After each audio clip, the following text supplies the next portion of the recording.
Czy nurkowanie to sport ekstremalny? Oto jest pytanie.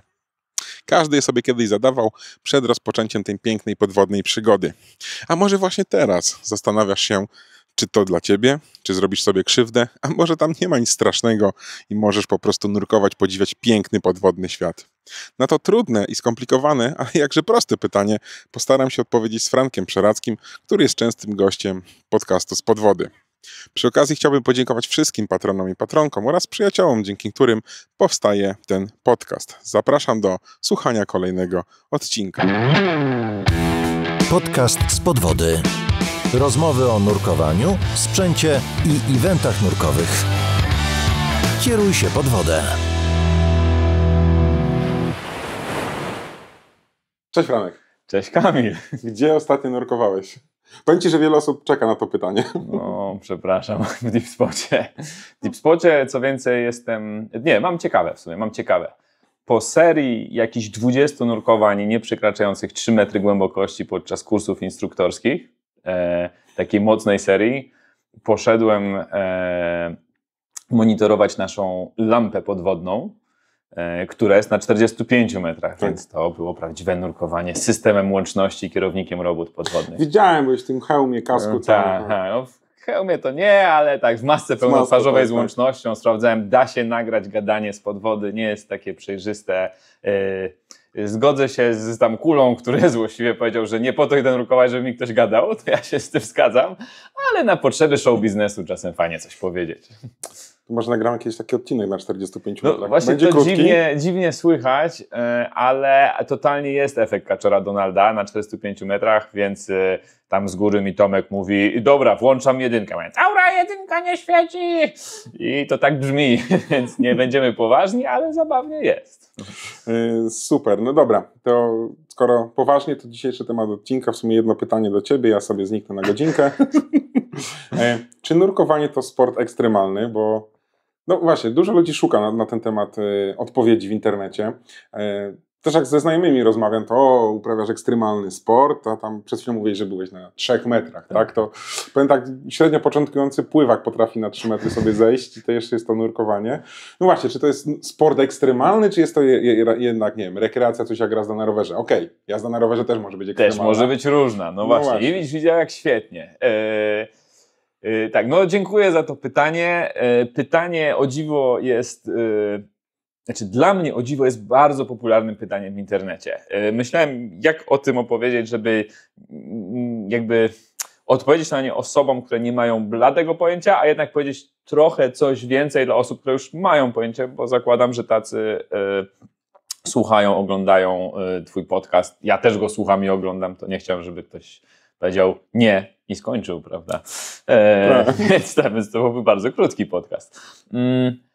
Więc tak jak o tym myślałem, to podejrzewam, że absolutnie olbrzymia większość ludzi, którzy zadają to pytanie, to są ludzie, którzy jednak z nurkowaniem nie mieli praktycznie żadnej styczności, albo ta styczność jest ograniczona do doniesień prasowych, czyli płetwonurek utopił się w Hańczy, bo to jest w Polsce jedno z takich pojawiających się rokrocznie, 2-3 razy w roku, jakby coś, co obiega gazety, płetwonurek utopił się w Hańczy, mama zawsze do mnie dzwoni i mówi, że mam przestać nurkować. Wtedy to jest taka sytuacja. To troszeczkę tak, jak ja robiłem kurs pilota samolotu, mama dzwoniła, mówiła lataj nisko i powoli. Tak, dokładnie to.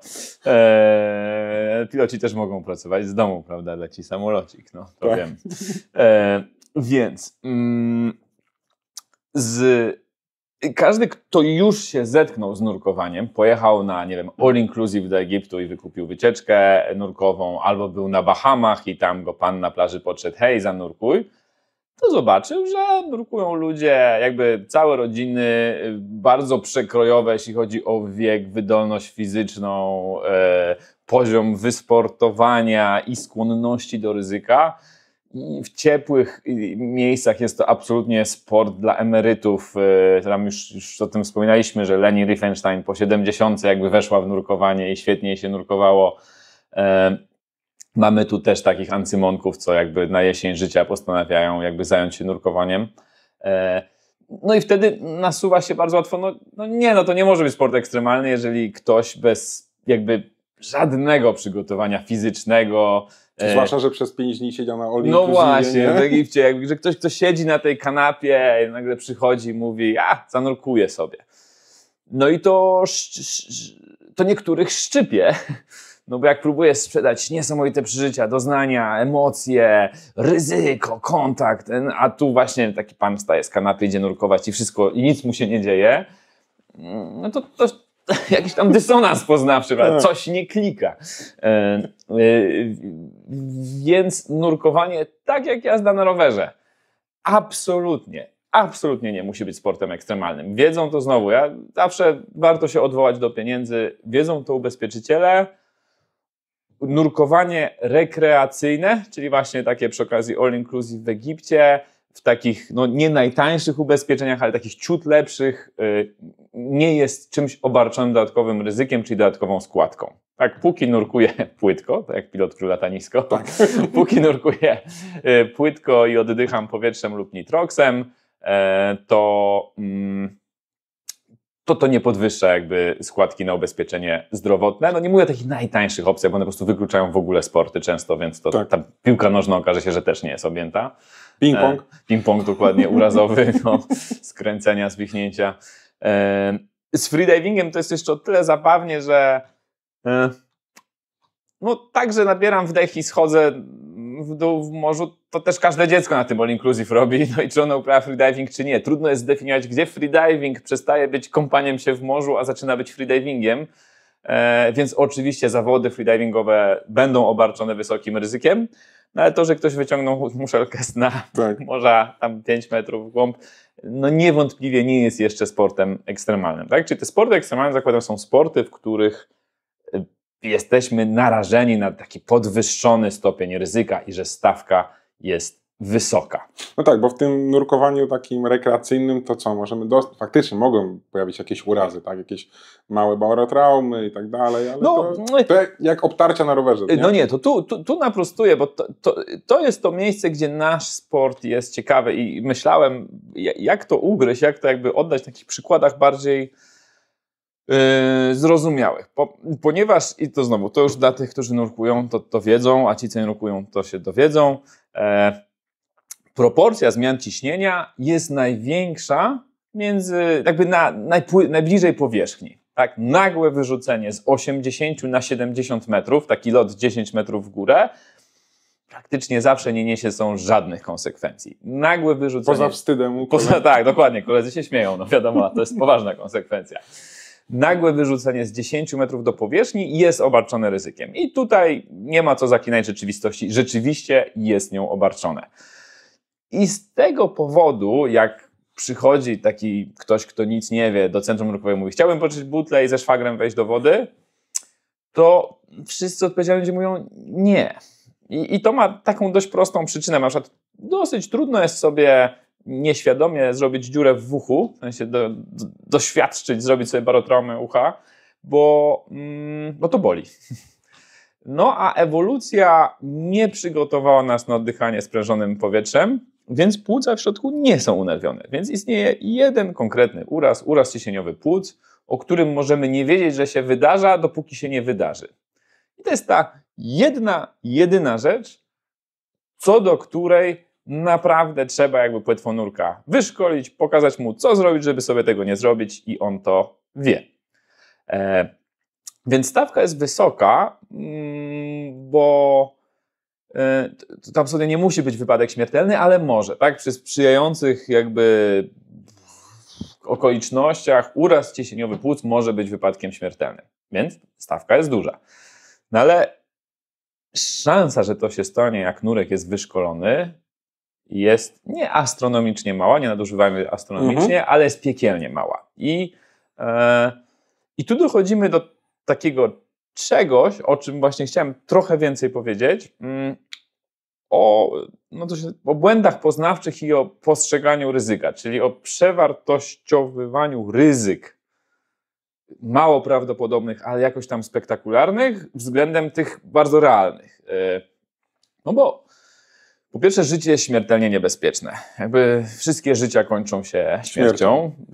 Każde, co do jednego. No i my na coś sobie każdy umrze. Tak? Zdecydowana większość nas, to sprawdziłem, umrze na jakieś choroby krążenia albo nowotwór. Ciężko to rozgraniczyć, bo to są powikłania, jedno po drugim. No nie jest tak, że wstaję rano i strasznie się boję, czy dzisiaj mnie szlak trafi, tak? Czy dzisiaj dostanę zawału, albo czy dzisiaj będę miał udar mózgu. A szczerze mówiąc, nawet jadąc na nurkowanie, to jest to bardziej prawdopodobne. W sensie jak... No już sam fakt jadąc na nurkowanie wypadek. Dokładnie. I teraz właśnie, świetnie, że to powiedziałeś, bo to też sprawdziłem, żeby być... Ja jestem socjologiem z wykształcenia, te dane są ważne. Średnio dziennie w Polsce umiera jakieś 8-9 osób w wypadkach samochodowych, tak? Czy tam 3000 rocznie osób umiera w wypadku samochodowym. Później, sprawdzam, momencik, 35 000 jest rannych, z czego 10 000 ciężko, czyli na przykład zostaje kalekami, ma trwałe jakieś obrażenia, jest upośledzonymi ludźmi, osobami z niepełnosprawnością. Naprawdę poważna sprawa. No i teraz, to nie jest aż tak spektakularne. W sensie istnieją spektakularne wypadki samochodowe. Nie będę przytaczał, bo to są ludzkie dramaty, ale wszyscy kojarzymy z mediów takie wypadki, które objechały ten i one są straszne, one są szokujące, przerażające, ludzie naprawdę nie żyją, jest to koszmar. Tak? No ale wsiadając do samochodu, jadąc do sklepu po bułki, nie drżymy ze strachu, że nam się to przytrafi. Idąc po chodniku obok ulicy, nie trzęsiemy się, że samochód zaraz zjedzie i w nas walnie, a to się parę razy zdarzyło i jacyś ludzie nie żyją dokładnie dlatego, że akurat szli po chodniku w złym miejscu i czasie. No jeżeli rocznie tych ludzi umiera dziennie 8-9, to wypadków nurkowych śmiertelnych Polaków w Polsce jest raczej tyle, co jednego dnia. W sensie nie sądzę, bo tu o tym rozmawialiśmy trochę przed kamerą, nie ma twardych statystyk, ale praktycznie każdy wypadek nurkowy śmiertelny dociera do mediów. Tak. Jakby to jest takie coś, co, no bo śmigłowiec, straż pożarna, lokalne gazety o tym piszą, media to podchwytują, bo każdy lubi kliknąć w to, że coś się stało. No więc jakby my jako społeczność wiemy o każdym jednym wypadku śmiertelnym, który się przytrafił. No, społeczeństwo jest dosyć małe, więc to często są nasi znajomi, koledzy, więc się wie o tym tak naprawdę. Tak. Czyli na przykład powiedzmy, że 8 Polaków umarło w Polsce nurkując w ciągu roku, załóżmy, ale my wszyscy wiemy o tych 8, bo każdy jeden trafił, coś słyszeliśmy. Utonęło chyba 100 razy więcej, w Polsce jest strasznie dużo ludzi topi, to wczoraj o tym rozmawiałem. No i nie wiemy o każdym utonięciu. Jakichś spektakularnych wiemy, że nie wiem, ojciec poszedł ratować syna, ojciec się utopił, to trafia do gazety. Tak. I jakby to wiemy, ale o bardzo wielu nie wiemy. W związku z tym to tworzy coś takiego, że my postrzegamy śmierć czy poważny wypadek nurkowy jako dramatycznie bardziej prawdopodobny niż on jest. Więc jeżeli ktoś... następna taka rzecz, do której ludzie mają skłonności, to jak mają jakieś przekonanie, to wychwytują jakby z tej chmury informacyjnej dookoła nich rzeczy, które je potwierdzają. Czy jak ja żyję, nurkowanie musi być niebezpiecznym sportem, to znajdziesz przypadki. To znajdę przypadki, tak? To sobie wyłapuję, ale tu się goś utopił w Hańczy, tu ktoś na gardzie, tu ktoś w Chorwacji. Cały czas ktoś umiera nurkując, tak? Jakby taki jest obraz. No i stąd ktoś sobie myśli, Jezus Maria, to jest śmiertelnie niebezpieczne. Trochę po drugiej stronie tego medalu jest takie zaklinanie rzeczywistości i negowanie ryzyka, bo to, co robią ludzie, nierzadko zarabiając bardzo dużo pieniędzy, to zarządzają ryzykiem. Tak, liczą statystyki, sprawdzają, jak prawdopodobne jest, że coś się stanie i co w związku z tym zrobić. Tak? To jest ważone konsekwencją, czyli powiedzmy, że to, że ktoś zwichnie stopę, jest dosyć prawdopodobne, ale konsekwencja zwichnięcia stopy nie jest tak straszna, żeby zainwestować tyle pieniędzy, że wszystkie dzieci na WF-ie będą ćwiczyć w usztywniaczach stopy. Tak? Bo to się nie kalkuluje, to nie ma sensu. Ale załóżmy na platformie wiertniczej, gdzie ewentualny wypadek ma poważne konsekwencje, tam siedzi ktoś z tą kawą, zarabia dużo pieniędzy, bo potrafi przewidzieć, co może pójść nie tak i co zrobić, żeby nie poszło i jakby zarządzić tą sytuacją tak, żeby było. No i my przechodząc przez jezdnię zarządzamy ryzykiem, tak? Dochodzimy do ulicy, tam są pasy, patrzymy w lewo, w prawo, załóżmy, że jest czerwone, ale... Późno zielone. Właśnie ten, tak? No i tam podejmujemy jakieś decyzje i zarządzamy ryzykiem. I znowu, w takim życiu codziennym lubimy tę informację, że to jest niebezpieczne, tak w ogóle porzucić. Ale życie jest niebezpieczne, tak? No, a nie uważam, że jest sportem ekstremalnym. Tu mam taki przypadek, którym też sobie przypomniałem teraz. Ja mieszkałem jakiś czas z Brazylijczykami. Mieszkaliśmy razem w Australii i rozmawialiśmy o życiu w swoich krajach. No i ja im opowiadałem, że tak kurwa słucham o tych kurcze pieczone.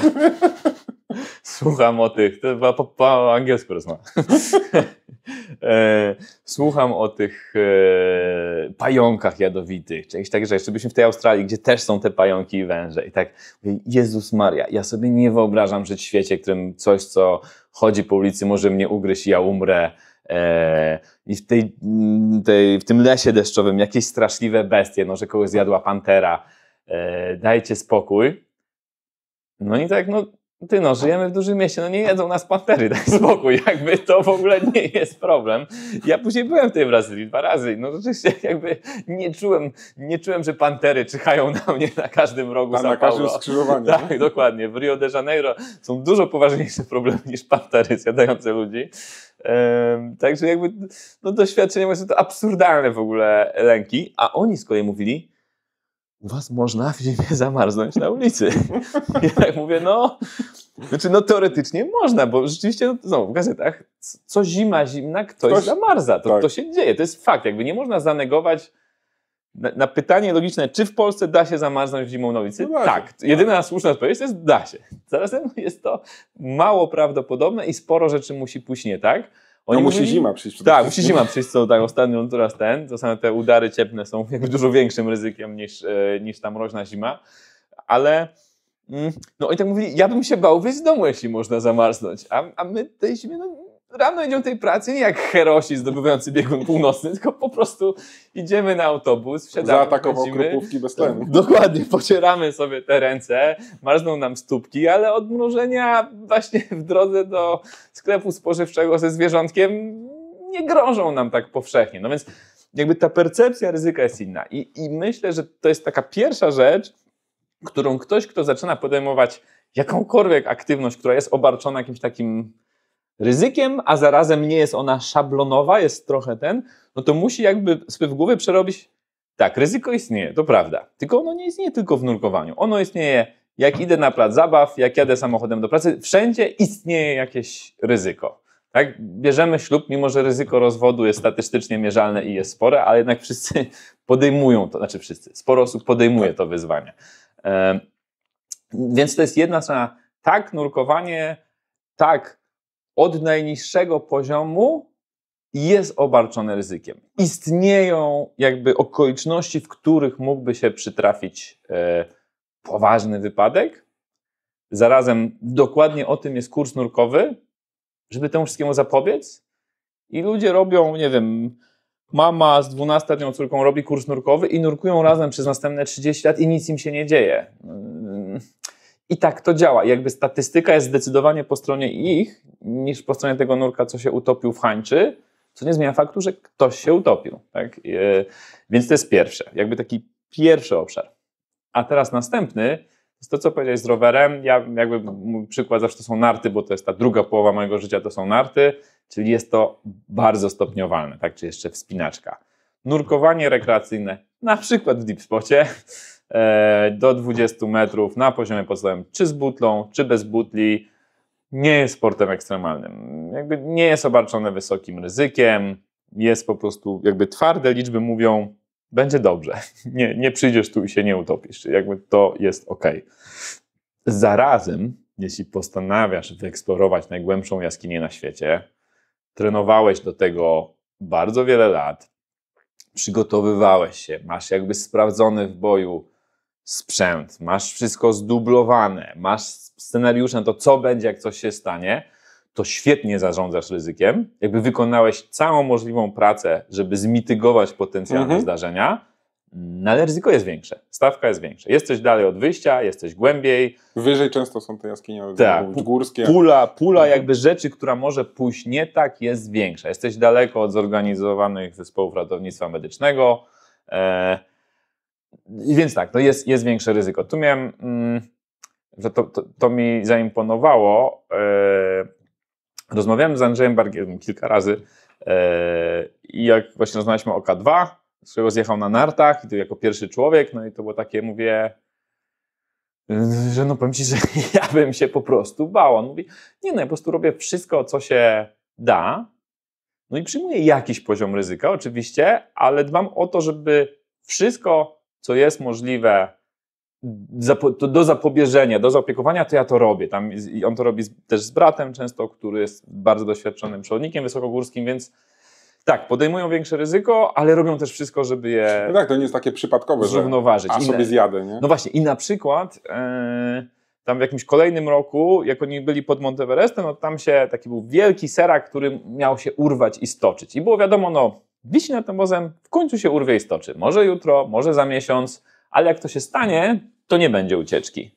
I oni wtedy odwołali tę wyprawę, wrócili do domu i powiedzieli, to jest to ryzyko, na które my się nie godzimy. Nie mamy żadnej kontroli nad tym, nie mamy żadnych możliwości zapanowania nad tym i tego ryzyka nie podejmujemy. I to właśnie jest nie zaklinanie rzeczywistości, że go nie ma, tylko przyjęcie, na ten poziom ryzyka się godzimy, na ten nie. I jeżeli ktoś jest nurkiem wykształconym, w sensie zrobił kolejne kursy, to on zna ryzyka. To jest, też już na pewno o tym mówiłem, ale ja to po prostu uwielbiam, więc powiem to jeszcze raz. To jest ta krzywa Dunninga-Krugera, dwóch osobnych panów, że im więcej wiem na jakiś temat, tym więcej też wiem, że różnych rzeczy nie wiem. Tak? Dowiaduję się o known unknowns, czyli wiadomych, niewiadomych tak. I wiem, że też gdzieś wiszą te niewidome, że jakby zdaję sobie sprawę, że są różne rzeczy, o których nie wiem, że ich nie wiem. A na samym początku to my myślimy, że my sporo wiemy. No bo co, nurkujesz, że to wkładasz to do buzi, oddychasz i się zanurzasz. I na przykład właśnie ta wiedza o tym, że istnieje uraz płuc, który nie jest poprzedzony bólem, to jest jedna z bardzo wartościowych rzeczy, których człowiek dowiaduje się nurkując. I jak już to wie co robić, jakby 2-dniowe szkolenie załatwia de facto ten problem, ale gdyby wziął butlę od szwagra i o tym nie wiedział, to rzeczywiście ze sporą dozą, prawda, tam nurkując na 12 metrów by sobie pęknął płuca i trafiłby do gazet jako wypadek nurkowy, załóżmy tam w Chorwacji czy gdzieś tam. No i ktoś, kto mówi nurkowanie to sport ekstremalny, powiedział, nie no, sport ekstremalny. Tak, tak samo no nie chcę, ale trochę uważam, że powinienem. No jakiś czas temu był też taki wypadek, gdzie osoba, która jakby nic nie wie w temacie, mogła przeczytać, utopiło się bodajże 2 instruktorów nurkowania, czy tam instruktor dive master, nie wiem, sobie patrzy, Jezus Maria, no i umierają najlepsi, umiera jakby elita nurków. Ale troszkę głębiej idąc, jakby, tak jak mówiłem, po kursie instruktorskim, tym co teraz skończyłem w zasadzie, dzisiaj kończę, w sensie prowadzić, ja już jestem, no to ja nurkowałem głównie na 3 metry, bo ten kurs skupia się głównie na tym, jak się uczy innych ludzi. To nie jest kurs, gdzie nurek staje się super nurkiem. Tak, no ja z Piotrkiem Stusem rozmawiałem, że instruktor nurkowania to nauczyciel, a nie super bohater. Tak. I kurs niczego nurkowania sprowadza się do kursu nauczenia. Ci ludzie mają przyjść jako już tacy pół super bohaterowie, a potem mogą albo nie muszą. Tak? I to często właśnie nurkowie techniczni. Jakby, no jakim on jest instruktorem, on nurkuje na 40 metrów, a ja na 100. Tylko że to są 2 różne kompetencje. No, kierowca Formuły 1 może nie będzie świetnym kierowcą tira, bo to jeden i drugi jest kierowcą, nazwa się zgadza, ale jest to inna kompetencja. No i właśnie przykład tych instruktorów, no to są ludzie, którzy zanurkowali głębiej niż byli wyszkoleni i mieli uprawnienia na sprzęcie, który się do tego nie nadawał. No i jak ktoś już jakby dostanie ten poziom wiedzy, to sobie myśli, no dobra, to w trochę innym, jakby przepraszam, bo to ja mówię o rzeczywiście czyjejś tragedii, zarazem no trzeba też to odczarowywać, tak? To nie był tak do końca bardzo taki wypadek, który spadł jak grom z jasnego nieba i nic go nie zapowiadało. To nie jest ta sytuacja mimo wszystko. No a właśnie jak ktoś czyta, umarł instruktor nurkowania, sobie myśli, No to jak w gazetach czyta się, oddychamy tlenem, tak? W tych butach, nie? Też, tak. Więc my możemy stopniować ryzyko i mając odpowiednie wyszkolenie, my wiemy, czy się na to decydujemy, czy nie. Tak? Idąc na ściankę wspinaczkową z dzieckiem, możemy przyjąć, że szansa, że się zabijemy, jest naprawdę mała. Szansa, że doznamy poważnego urazu czaszki, jest turbo mała.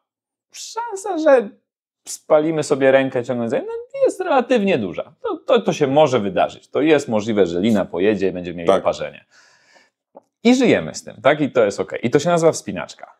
No a później pakuję manatki, nie wiem, wspinam się na mnicha, na tak zwanej własnej asekuracji. Szansa, że coś sobie trochę bardziej zrobię, już jest większa. Jest większa. A potem jadę w Himalaje, no i ona jest jeszcze większa. Jakby liczba rzeczy, które mogą się przytrafić, rośnie, a wszystko to jest wspinaczką.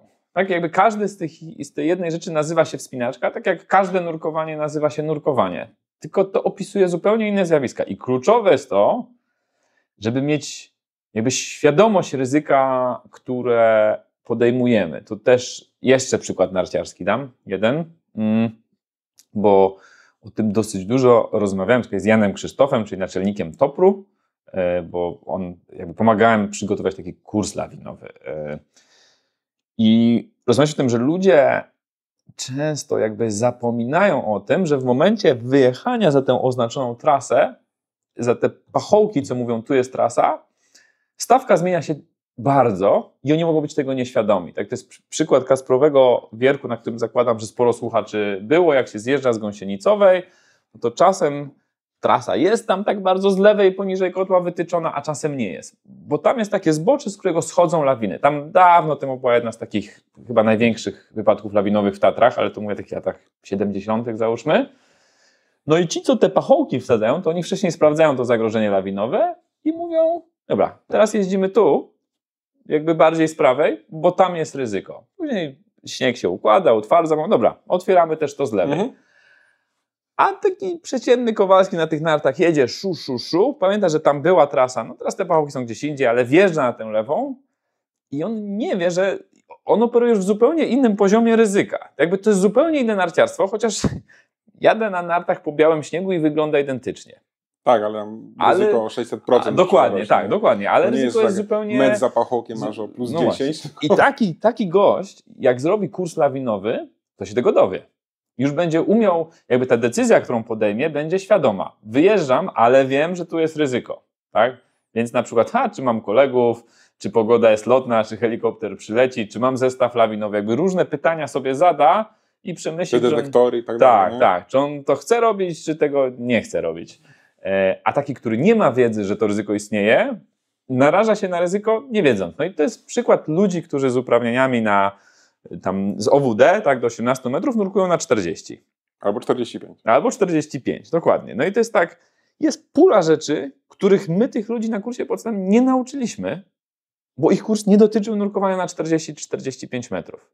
Później oni samodzielnie decydując, woda jest błękitna, wszystko widać, jest ciepło, ładnie, oni podejmują naprawdę nieporównywalnie większe ryzyko. To jest fakt, to jest taki twardy fakt, tylko to nie jest wina nurkowania. To nie nurkowanie zawiniło, ani to nie instruktor zawinił. Instruktor w tym sensie, że być może nie uświadomił tych ryzyk ludziom, czy nie był w stanie przekazać im, miejcie szacunek do głębokości, bo o różnych rzeczach nie mówimy. Ja osobiście miałem z freedivingiem taką przygodę, że na kursie nurkowania tym do 20 metrów, czyli tym freediver, tym podstawowym, rekomendowana maksymalna głębokość to jest 25 metrów, w związku z czym nie poruszamy tak zwanego tematu squeezów na tym pierwszym kursie. Bo to jest coś, co wymaga, powiedzmy, następnych 2 godzin gadania i takiej lepszej techniki nurkowania. Jakby są różne błędy, które tam do tych 20 można popełnić i nic się nie stanie, a na 30-35 już się stanie. No i miałem kursanta, który po kursie podstawowym zanurkował głębiej, zrobił sobie tutaj squeeza, to się leczy, no ale jest to uraz, którego nie powinno być, jakby nie powinno się wydarzyć i powiedział mi, bo to nie wybrzmiało, że jest ten problem. No i ja się zastanawiam, to pewnie powinno było pewnie to mój błąd, Ja powiedziałem, po tym jakby jesteście wyszkoleni do nurkowania do 25 metrów. Zanim będziecie nurkować głębiej, może wasze ciało wam na to pozwoli. W sensie może umieć wstrzymać oddech na tak długo, masz wydolność, ale są różne rzeczy, których ja ciebie jeszcze nie nauczyłem, bo potrzebuję tego więcej czasu, a ty musisz więcej popływać, a twoje ciało musi się zaadaptować do głębokości. Więc w tym sensie ten uraz to moja wina jako instruktora, ale w jakimś tam też jego, bo dostał wytyczne i nie zrobił. W sensie nie przestrzegał. No. Więc odpowiedź, czy jest to sport ekstremalny, też bardzo sprowadza się do tego, czy my w ogóle kalkulujemy ryzyko, czy w ogóle zakładamy, że coś może pójść nie tak, czy mamy wiedzę, sprzęt i doświadczenie potrzebne, żeby podjąć to ryzyko, czyli czy mamy narzędzia, żeby je mitygować. Co znaczy, że mogę być jak prawdziwy socjolog, czy nurkowanie to sport ekstremalny? To zależy. Tak. Wiesz, tak z mojej perspektywy, bo właśnie patrzę sobie też po znajomych, to jak ja im opowiadam o nurkowaniu, o urazach ciśnieniowych, narkoza azotowa, głębokości, wynurzanie, te wszystkie rzeczy, a oni słuchają, patrzą, no o czym ty gadasz? 7 razy nurkowaliśmy w Egipcie i nic nie było. I nic nie było takich rzeczy, nie? To chyba u was w Polsce są tylko te narkozy, tak? Więc... Tak, no to jest to u Dunninga-Krugera właśnie jest to, że jak ktoś trochę wie, to jemu się wydaje, że wie dużo więcej, tak, niż jak ktoś wie trochę więcej, to nagle sobie zda, o Jezu, jak ja mało wiem, tak? Ile się otwiera takich klapek. To niedawno miałem, to... Dobra, nie, bo zabiję anegdotami to innym razem, bo to nie jest o ekstremalnym. Nie, to jest taki przykład uproszczenia, które jest wartościowe w procesie szkoleniowym, ale jest uproszczeniem. To było tak. Pamiętasz na kursie, jak mówiliśmy, co to jest czas denny? To spróbuj powiedzieć. Zobaczmy, co pamiętasz. Nie ma wstydu. Co pamiętam, czas denny to jest czas na tej najgłębszej głębokości, tak?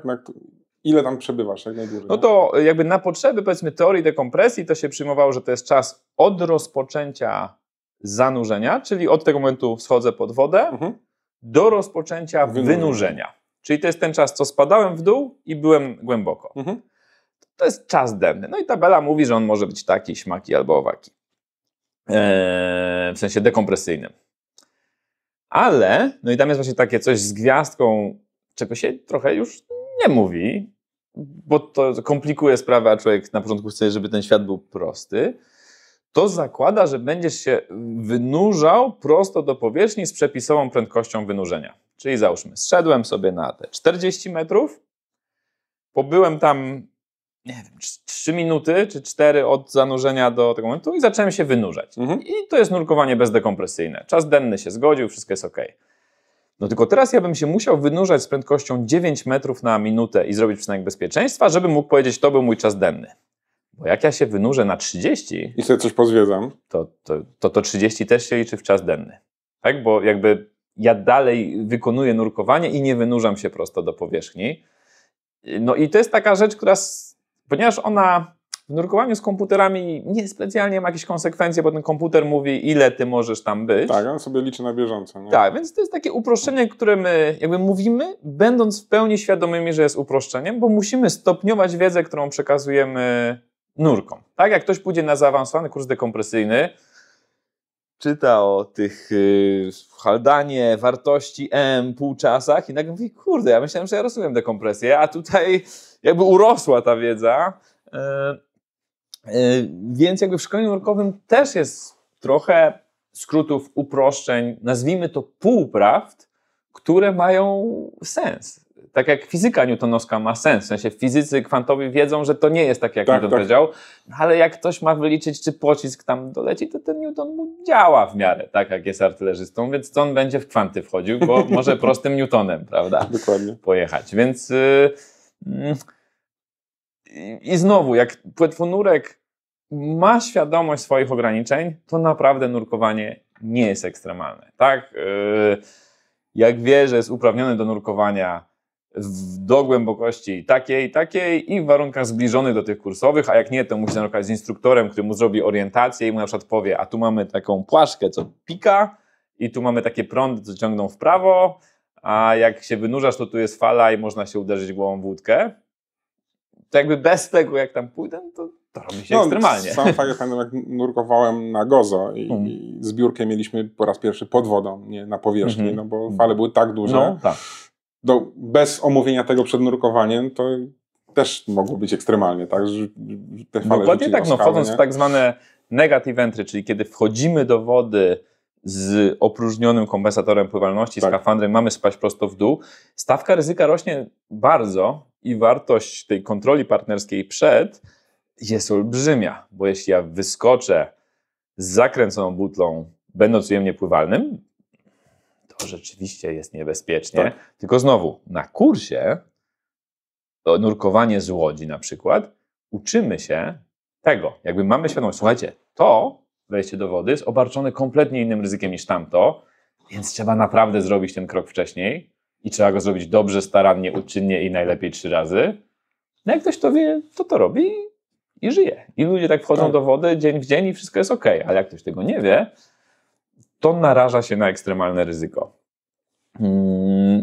Więc takie świadomość ograniczeń, które daje nam dany konkretny stopień wyszkolenia, jest bardzo ważną składową zarządzania ryzykiem. Bo przykład jeszcze, to SSI zrobiło kurs,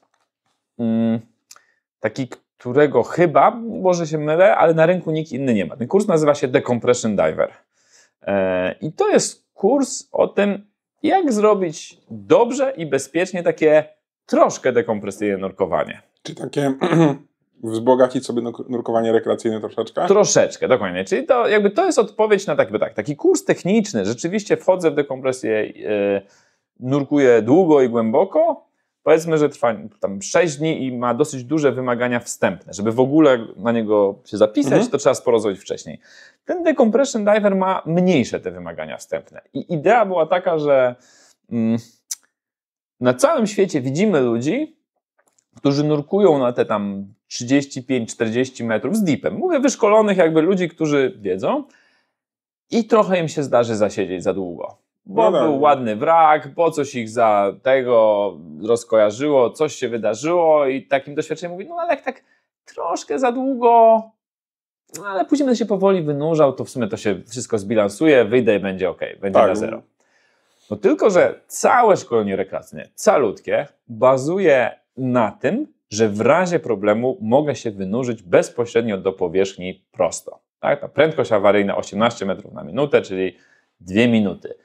Nie polecam, nie namawia mnie natomiast da się to zrobić na jednym wdechu. Tak? Czyli mogę wziąć wdech i wynurzyć się z 40 metrów do powierzchni powoli. Jest to wykonalne. Nie polecam, nie namawiam. Chodzi mi o to, że to jest wykonalne. Nurkowie Marynarki Wojennej przerabiali to. Nurkowie CMAS-u też to przerabiali, bo było to elementem szkoleń dawno temu, więc jakby wiemy, że da się to zrobić, wiemy, że nie trzeba być superbohaterem. Jest to obarczone dużym ryzykiem, dlatego nie róbmy tego. Tak? Natomiast w momencie, w którym ty nie możesz się wynurzyć bezpośrednio do powierzchni, tylko musisz zejść przynajmniej po drodze, no to nagle potrzebujesz mieć drugie źródło gazu. Tak? Coś, jak się to pierwsze zepsuje, a ty nie możesz się wynurzyć do powierzchni, no to potrzebujesz drugiego. Może drugie źródło wyporu po prostu też. Tak, i jakby takie różne zagadnienia trzeba rozwiązać. Więc jakby SSI wyszło z założenia. Widzimy, że ludzie to robią i że dużo ryzykują, trochę nieświadomi, trochę jak to pomóżmy im jednak zrobić to przyzwoicie. I jest to właśnie taki kurs pograniczenia nurkowania technicznego, rekreacyjnego, bo on daje narzędzia, żeby bezpiecznie i z głową zrobić taką krótką dekompresję. Czy takie intro do nurkowań technicznych? Trochę tak. I to jest dla osób, które na przykład nie chcą dźwigać, bo to się z tego, że mam jedną butlę z tyłu, tak jak miałem. Jacket taki bardziej techniczny, ale to w Polsce, w sensie skrzydło, ale w Polsce prawie każdy ma takie skrzydło, bo u nas jakby dominują skrzydła, nasi rodzimi producenci, zagraniczni je robią, wszyscy w tym nurkują, więc skrzydło prawie każdy już ma. Tak. Więc zostaje stage z boku, w którym będzie Nitrox. I nagle, tu znowu się chyba troszkę narażę, nurek po tym kursie umie zrobić bezpieczniejszą dekompresję, taką zgodnie z nowoczesnymi zasadami sztuki lepszą, niż nurek po kursie CMAS P3, bo używa gazu o zmniejszonej zawartości azotu do dekompresji, czyli nitroxu, tam, co sprawia, że szybciej odsyca się z azotu, więc jego dekompresja jest bardziej efektywna. Czyli mamy kurs 3 gwiazdki CMAS-u, który kiedyś robiłem i jakby tworzy superbohatera, ale być może się mylę, bo już dawno w tym nie jestem, tam nie jest w to wpisana akceleracja dekompresji czy użycie innego gazu do dekompresji, a to bardzo zwiększa bezpieczeństwo dekompresji. Tak? Czyli jak mam tę butlę z boku, to poziom ryzyka maleje bardzo znacząco i mogę się tego nauczyć jestem instruktorem tego, nie pamiętam, chyba 3-dniowym kursie. Czy nie 6, a 3 dni. Tak, dokładnie. No i w sumie to duża grupa osób, wystarczy im to tak naprawdę. Absolutnie wystarczy, dokładnie. To jest taki kurs, że absolutnie wystarczy. Plus jest coś takiego, że powiedzmy istnieje to ryzyko nagłego wyrzucenia, bo guzik się zaczął, bo nie wiem, bo coś tam. Jeśli ja będę oddychał tym troszkę gorętszym nitroksem, a nie powietrzem, czyli mam tutaj nitroks tam 40 i sobie płynę na 10 metrach i oddycham z nitroksu 40 i mnie nagle wyrzuci, bo coś, to jestem znacząco bezpieczniejszy niż jakbym oddychał powietrzem. Dokładnie w tym samym czasie, bo w moich tkankach jakby jest mniej azotu. Tak. To nie jest rozwiązanie wszystkich problemów, lepiej, żeby mnie nie wyrzucało i tak dalej, ale w sensie takiego BHP nurkowego to jest świetne. Tak są jakby instruktorzy czy przewodnicy, którzy prowadzą dużo nurkowań dziennie i nigdy nie wiedzą, czy na tym 4. ostatnim danego dnia kursant im nie poleci do góry, to jeśli używają tej butli bocznej, żeby się jakby odsycać na bieżąco, to w ogóle nie muszą być nurkowania dekompresyjne, tylko zarządzać swoim poziomem... Tak, no ilość powtórzeń nurkowań. Dokładnie. Zarządzać tym, ile mam w sobie azotu poprzez jakby pozbywanie się go tam, gdzie to jest możliwe, są w każdym jednym momencie nurkowania bezpieczniejsi. I znowu, trzeba to najpierw wiedzieć, że w ogóle istnieje ten problem, że to ryzyko jest i są gotowe rozwiązania, jak tym zarządzić. No więc... Czy ekstremalne?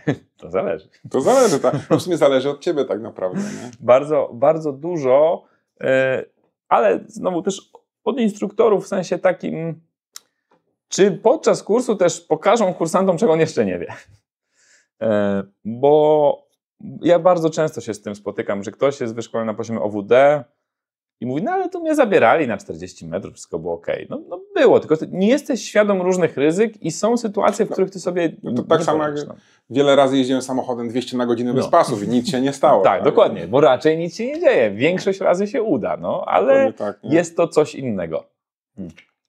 Mój nie jedzie 200 na godzinę, więc mam busa, to mi nie grozi.